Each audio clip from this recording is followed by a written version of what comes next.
کہ نافلہ نماز جو ہے یہ آپ چاہیں تو ٹریولنگ میں یا موونگ میں یا چلتے پھرتے یا سواری پر بھی پڑھ سکتے ہیں.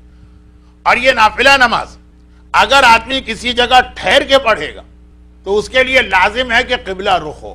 لیکن اگر وہ شریعت کی اس فیسلٹی کو اویل کرے، یہ نہیں کہ مجبوری میں، واجب نماز تو مجبوری میں آپ ٹریولنگ میں پڑھ سکتے ہیں، لیکن نافلہ نماز بغیر کسی مجبوری کے بھی آپ چاہیں تو یہاں سے گھر کی ڈرائیو ہے اور اس دوران نافلہ بھی آپ پڑھ سکتے ہیں.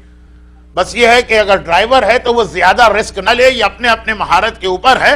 اگر وہ گاڑی چلاتے ہوئے بھی نافلہ پڑھ سکتا تو ٹھیک ہے وہ پڑھے، لیکن اگر اس کی یا اس کے ساتھیوں کی زندگی رسک میں ہے تو وہ نہ پڑھے لیکن ساتھی پڑھ سکتے ہیں. اور طریقہ یہ ہوتا ہے کہ جب گاڑی میں بیٹھا ہو آدمی یا پیدل چل رہا ہے یعنی واک کر رہا ہو، واکنگ ہے، جاگنگ ہے، جس میں لوگ سی ڈی اور بی سی ڈی اور پتہ نہیں کیا بلا بلا کانوں سے لگا کے حرام کرتے ہیں، چاہیں تو اس میں نافلہ نمازیں بھی پڑھ سکتے ہیں.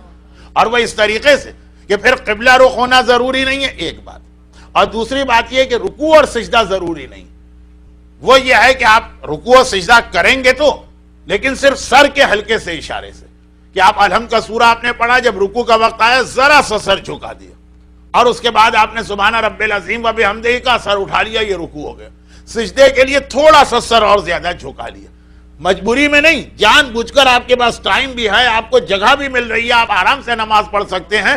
پھر بھی اگر آدمی چاہے تو جتنی سنت نمازیں، جتنی بھی سنت نمازیں، چاہے وہ نافلہ ہو، چاہے وہ نماز شب ہو، چاہے وہ نماز بیشت قبر ہو، چاہے وہ زیارت امام مظلوم کی نماز ہو، چاہے وہ شب قدر کی 2 رکعت نماز ہو، جتنی سنت نمازیں یہ سب چلتے پھرتے بھی پڑھی جا سکتی ہیں.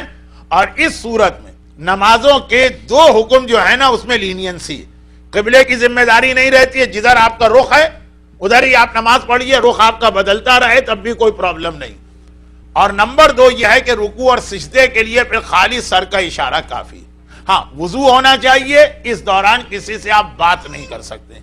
تو ڈرائیونگ کے علاوہ بھی جیسے اگر کسی کا اتنا لمبا روزانہ کا ٹریول ہے سب وے پر کہ اس کے اندر وہ نمازیں پڑھ سکتا ہو نافلہ، تو وہ اپنی سیٹ پر بیٹھے بیٹھے یا کھڑے کھڑے بھی اس نماز کو انجام دے سکتا.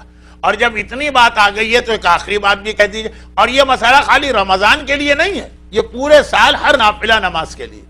اور اس سلسلے میں ایک آخری بات بھی کہہ دی جائے تاکہ آج کی تقریر جو 45 منٹ ویک ڈیز میں ہمارا ٹارگٹ ہے اس کے اندر مکمل ہو سکے. اور وہ آخری بات یہ کہ واجب نماز اگر آدمی ٹائم پر نہ پڑھے تو اس کی قضا کرنا ہوتی ہے. ہاں جمعے کی نماز کی قضا نہیں ہے، وہ مسئلہ بتانے کی ضرورت نہیں ہے. عیدین کی نماز کی قضا نہیں ہے، لیکن عیدین تو آج کل واجب ہی نہیں. واجب نماز اگر وقت پہ نہ پڑھی جائے تو اس کی قضا.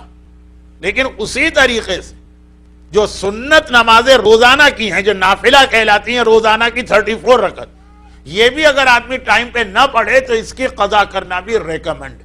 چنانچہ اگر کوئی آدمی ہماری پہلی تقریر نماز شب اگر وہ اس کے ٹائم پہ نہ پڑھ سکے تو صبح 8 بجے یا 7 بجے یا 9 بجے جب وہ آفس جا رہا تو وہ اس طریقے سے جو ابھی آپ نے سنا چلتے پھرتے بھی نماز شب کی قضا کر سکتا ہے. اور ریکمنڈ کہ یہ جو روزانہ کے نافلہ ظہر کی 4، عصر کی 4، مغرب کی 2، عشاء کی 2 جو کاؤنٹنگ میں 1 ہوگی، فجر کی 2 اور نماز شب کی 11، یہ 34 رکعت جو ہے یہ اگر آدمی ٹائم پہ نہ پڑھے جان بوجھ کر پھر بھی اس کی قضا کر لے، یہ ہیبٹ ڈالے. اور بہت سا آج کل وقت ملتا ہے، واکنگ ہے، جاگنگ ہے، ویسے ہی ٹریولنگ ہے اپنے کام کے لیے، جس میں وہ اس ثواب کو حاصل کر سکتا. لیکن خاص بات یہ ہو رہی تھی کہ مغرب اور عشاء خاص طور پر ماہ مبارک رمضان، اس کے اندر چونکہ نماز بھی شارٹ پڑھنے کا حکم ہے اور نمازوں کے بیچ میں وقفہ بھی کم دینا چاہیے، اس لیے یہاں پر فی الحال یہ نافلہ کا وقت نہیں دیا جا رہا، لیکن آپ بعد میں آدھی رات تک 12 بجے تک اس نماز کو پڑھ سکتے ہیں.